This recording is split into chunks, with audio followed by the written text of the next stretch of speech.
अस्सलाम वालेकुम। आज हम CC 3.1 और उसका जो चैप्टर 9 है, इसके पेज 4 में इलेक्ट्रिक आर्क में कुछ वेल्डिंग प्रोसेस जो कि फ्यूजन वेल्डिंग प्रोसेस हैं जिनमें इलेक्ट्रिक आर्क इस्तेमाल की जाती है।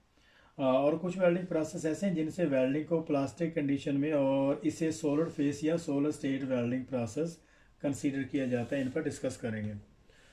तो सबसे पहले हम आर्क वेल्डिंग प्रोसेस की बात करते हैं। इसको जो है वो वन जो है वो यहाँ पे इसका डिजिटल नंबर 1 दिया हुआ है। और इसके अलावा जितने भी आर्क वेल्डिंग प्रोसेस है इनके जो है 1 से आगे 2 है या 4 है, तो आर्क वेल्डिंग प्रोसेस के सब सेक्शन हैं। इसी तरीके से 2 में metal arc welding without gas protection है। और नंबर 3 में ये मोस्ट कॉमनली यूज़ होने वाला जो इंडस्ट्री में वेल्डिंग प्रोसेस है, इसको हम manual metal arc welding process भी कहते हैं।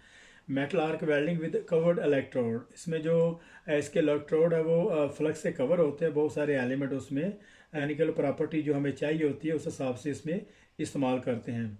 उसके अलावा 112 है, इसमें gravity arc welding with cover electrode है। और इसके अलावा 114 में flux core metal arc welding process है।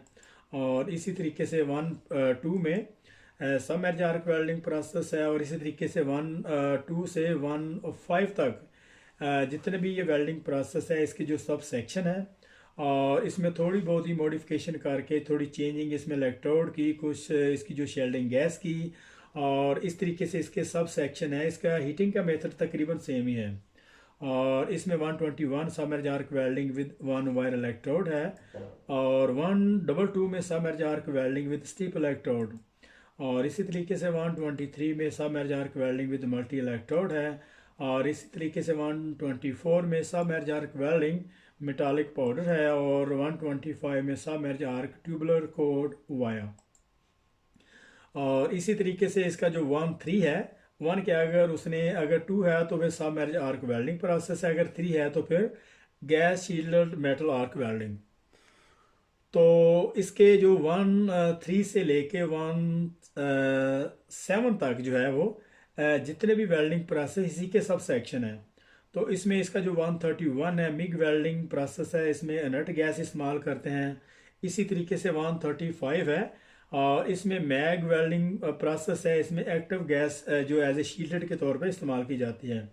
और इसको जो है वो गुमा वेल्डिंग प्रोसेस भी कहते हैं। ये ज़्यादातर अमेरिकन स्टैंडर्ड में इसको इस्तेमाल किया जाता है। इसी तरीके से 136 है flux core arc welding with an active gas है। और 137 में flux core arc welding with inert shielded gas. और इसी तरीके से 1 3 था, और इसी तरीके से जो 1 3 था वो gas shielded metal arc welding process था। और जो 1 4 है ये गैस जो shielded welding non consumable electrode इसमें इस्तेमाल किए जाते हैं, जिस तरीके से हम टिग वेल्डिंग प्रोसेस में इस्तेमाल करते हैं। और इसी तरीके से 1 5 में प्लाज्मा आर्क वेल्डिंग प्रोसेस है। और 1 5 1 में जितने भी इसके 1 5 के आगे 1 5 2 तक इसी के सब सेक्शन है। और इसमें इसकी जो हीट की जो सोर्स है, इसकी जो आर्क एनर्जी है, सेम उसी तरीके से इसको इस्तेमाल किया जाता है, लेकिन थोड़ी बहुत इसमें मॉडिफिकेशन करके इसके जो वेल्डिंग प्रोसेस को चेंज किया हुआ है। और इसके आगे 1 8 है, इसमें अदर वेल्डिंग प्रोसेस है। और इसके अलावा 185 में magnetically impelled arc butt welding process. और ये जितने भी वेल्डिंग प्रोसेस है इनको जो है वो BS4063 वेल्डिंग, इसका जो ब्रिटिश स्टैंडर्ड का जो कोड है वहाँ से जो इसको एक्सट्रैक्ट किया हुआ है। और यहाँ पे एक क्वेश्चन भी बनता है कि बहुत सारे जो वेल्डिंग प्रोसेस ब्रिटिश स्टैंडर्ड में कौन से ऐसे वेल्डिंग प्रोसेस हैं जो 4063 से जो है वो एक्सट्रैक्टेड किए हुए हैं। तो आंसर होगा कि ये जितने भी वेल्डिंग प्रोसेस हैं ये सारे के सारे 4063 वेल्डिंग जो कोड स्टैंडर्ड है ब्रिटिश स्टैंडर्ड का, उसी से लिए गए हैं। The electric arc. By far the most common heat source for the fusion welding used in heavy industry is the electric arc. तो ये बात कर रहा है कि हैवी इंडस्ट्री में जो आमतौर पर हम जो फ्यूजन वेल्डिंग प्रोसेस के लिए जो हीट का जो सोर्स है वो इलेक्ट्रिक आर्क ही है। An electric arc can produce temperature of greater than 6000 centigrade. Electric arc का जो टेम्परेचर जो बनता है वो ग्रेटर देन 6000 सेंटीग्रेड से ज़्यादा बनता है। और यहाँ पे उन्होंने जो इसका जो ये जो इंडिकेशन है ये ग्रेटर देन 6000 सेंटीग्रेड की है। और अगर यही जो इसको अपोजिट साइड पे होगी तो फिर होगा smaller than 6000 centigrade, smaller than 6000 centigrade, but with extreme levels of ultraviolet, infrared and visible light. लेकिन इसकी जो हीट है, इसकी जो एक्सट्रीम जो लेवल का हीट का जो लेवल है वो ज़्यादा हाई होता है।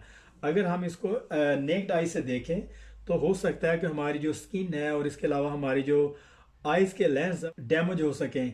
Heat is the derived from the collision of the electron.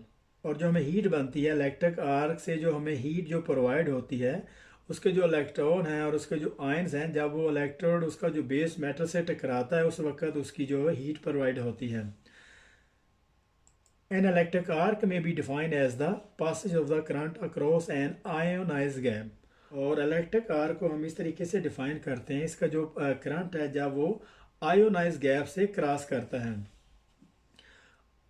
All gases are insulated and the sufficient voltage or pressure need to be available to enable an electrode to be stripped from an atom into the next, similar to reaction with any UV strip light। यहाँ तक वो यहाँ पे ये बात कर रहा है कि जितनी भी गैसेस हैं वो इंसुलेटर हैं और जो इलेक्ट्रिसिटी है वो एक कंडक्टिविटी, उसको हम एज ए कंडक्टर के तौर पर कहते हैं। और इसमें जो इसका जो प्रेशर है और तमाम इसमें जो इसकी जो वोल्टेज और प्रेशर वो इतना होना चाहिए कि वो यूवी स्ट्रिप लाइट से आसानी से गुजर सके।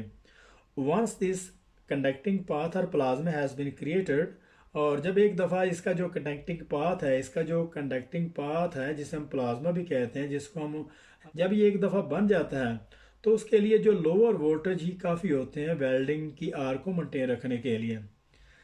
Has been created lower voltage can normally maintain the arc. तो इसके जब एक दफ़ा कंडक्टिंग पाथ जब बन जाता है तो इसके जो लोअर वोल्टेज ही काफ़ी होते हैं इसकी आर्क को मेंटेन रखने के लिए। तो this will very depending on the length of the arc gap. और ये डिपेंड करता है कि आर्क गैप की लेंथ क्या है। जितनी आर्क गैप की लेंथ होगी उसी हिसाब से उसका जो वोल्टेज या जो प्रेशर है उसी हिसाब से उसको इंक्रीज या डिक्रीज होते रहेंगे। The voltage require to initiate the arc is term the open circuit voltage. और जो हमें वोल्टेज चाहिए होता है आर्क को स्टार्ट करने के लिए उसे हम ओपन सर्किट वोल्टेज जो है वो टर्म देते हैं, उसको ओसी भी कहते हैं। Requirement of the process consumable, welding process के लिए और उसके जो कंज्यूमेबल के लिए, उसके कंज्यूमेबल के लिए हमें जो वोल्टेज चाहिए होते हैं उसको हम ओसी भी कहते हैं। Voltage that maintain the arc is term the welding arc voltage. और वो वोल्टेज जो हमें आर्क को मेंटेन रखने के लिए चाहिए होते हैं उसको हम वेल्डिंग या आर्क वोल्टेज कहेंगे।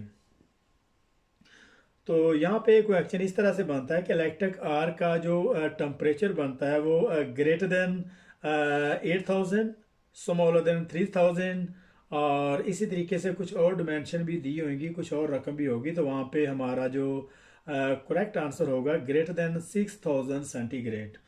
और उसकी जो एक्सट्रीम लेवल है वो वहाँ पे बहुत सारे दूसरे आंसर भी होंगे, वहाँ पे होगा ultraviolet, infrared, visible light होगी। और इसकी जो हीट किस तरीके से प्रोड्यूस होती है वो इलेक्ट्रॉन आयन के जब इलेक्ट्रॉन बेस मेटल पे टकराता है उस वक्त उसकी जो हीट प्रोड्यूस होती है। और जो गैसेस हैं ये इंसुलेटर हैं, कंडक्टर हैं, फेमिलियर हैं और यूवी स्ट्रिप लाइट हैं। तो जितनी भी गैसेस हैं वो इंसुलेटर होती हैं और इसी तरीके से जितने भी इलेक्ट्रिसिटी है उसकी जो कनेक्टिंग पाथ होती है वो उसको हम कंडक्टर कहेंगे। और इसके अलावा जो वोल्टेज हमें आर्क को स्टार्ट करने के लिए चाहिए होता है उसको हम ओसीवी, वेल्डिंग आर्क वोल्टेज, या फिर हम उसको डीसी। तो उसका आंसर होगा जो भी वोल्टेज हमें आर्क को इनिशिएट करने के लिए चाहिए होता है उसको हम ओसीवी मतलब ओपन सर्किट वोल्टेज कहेंगे। और जो वोल्टेज हमें आर्क को मेंटेन रखने के लिए चाहिए होता है उसको हम वेल्डिंग या आर्क वोल्टेज, और जो वोल्टेज हमें आर्क को स्टार्ट करने के लिए चाहिए होता है हम उसको ओसीवी कहेंगे। ये बहुत ज़्यादा इंपॉर्टेंट आंसर क्वेश्चन, इसको जेन में रखना है। और अभी हम यहाँ से इसको एमएमए इसका जो 111 है और टिग वेल्डिंग प्रोसेस का 141 है और मिग वेल्डिंग प्रोसेस का 131 है और मैग वेल्डिंग में इसका जो 35 कोड है। इसी तरीके से सब एज आर्क वेल्डिंग प्रोसेस का 121 है। are all covered in these sections 10 to 13. Other arc welding process within this group include MIAB or magnetically impelled arc buttock welding process. तो दूसरे वेल्डिंग प्रोसेस भी इस जो है वो ग्रुप में शामिल हैं, जिसका कोड 185 है, और इसको MIAB या फिर इसका जो फुल फॉर्म होगा magnetically impelled arc butt welding process. तो ये जितने भी कोड यहाँ पे दिए हुए हैं तो इनको सारे का सारा वहाँ पे लिखने की ज़रूरत नहीं होती, खाली हम इसके जो कोड हैं वो अगर मेंशन कर दें तो उससे पता चल जाता है कि ये कौन सा वेल्डिंग प्रोसेस की किस वेल्डिंग प्रोसेस की बात हो रही है। तो अगर टिग वेल्डिंग प्रोसेस हमें चाहिए होता है तो टिग लिखने की या tungsten inert gas arc welding process ही ये लिखना ज़रूरी नहीं है, वहाँ पे सिर्फ 141 लिख देना ही काफ़ी है। और इसी तरीके से 185 भी है। तो where an arc is formed at the close proximity between two tubular forms, और यहाँ पे जो इसकी जो आर्क बनती है जब हम दो ट्यूबुलर्स फॉर्म को एक दूसरे के करीब लेके आते हैं, तो a circumferential magnetic fields impel this arc around the section at ever increasing speed. और इसकी जो मैग्नेटिक फील्ड इसकी जो आर्क बनती है जब दोनों इसको चक्स को दोनों साइड से जो इसके जो पाइप जो होल्ड किए होते हैं उनको जब हम हाई आरपीएम पे इस पर रोटेट करते हैं उसमें एक फ्रिक्शन बनती है, और उसी फ्रिक्शन जो है वो उसमें हीट पैदा होती है, और हीट के बाद जो वो मेटल है वो पूरे तरीके से पिघल जाता है। और जब वो अच्छे तरीके से पिघल जाता है तो दोनों तरफ से उसको जो है वो उस पर लोड दिया जाता है, उसमें एक्सल लोड का प्रेशर देते हैं और उसको कंप्रेस कर दिया जाता है, और जितनी उसकी जो मोल्टन फॉर्म में जो पिघला हुआ उसका कंटेंट होता है वो आपस में जो है वो ज्वाइंट हो जाता है। उसका कुछ हिस्सा जो है वो पाइप के अंदर और कुछ जो है वो पाइप के बाहर, जिसको हम फ्लैश भी कहते हैं। Once the leading edge and arc is molten state, the arc is magnet field are shut down and the arc edges are joined under axial pressure। वो ये बात कर रहा है उसमें फ्रिक्शन की इंक्रीजिंग होती है, जब उसमें जो फ्रिक्शन की वजह से उसमें हीट बनती है उसके बाद उसके जो लीडिंग एज वो मेल्ट हो जाते हैं, और लीडिंग एज जो अच्छे तरीके से जब मेल्ट हो जाते हैं वो पिघल जाता है, उसके बाद उसकी जो आर्क उसको शट डाउन कर देते हैं, एक्सियल लोड अप्लाई करते हैं, और लोड करने के बाद जो है वो फ्लैश बन जाता है जो कि एक वेल्डिंग की शक्ल में जो हमें नज़र आता है। The joint is made in plastic condition and therefore consider the solid phase welding process. और इसका जो जॉइंट बनता है वो प्लास्टिक कंडीशन पे बनता है, और इसको जो वेल्डिंग प्रोसेस सॉलिड स्टेट या सॉलिड फेस वेल्डिंग प्रोसेस कहते हैं। तो यहाँ पे जो हमारा चैप्टर 9 का पेज 4 यहाँ पे ख़त्म हो रहा है, तो मिलते हैं नेक्स्ट पेज में, तब तक के लिए अल्लाह हाफिज़।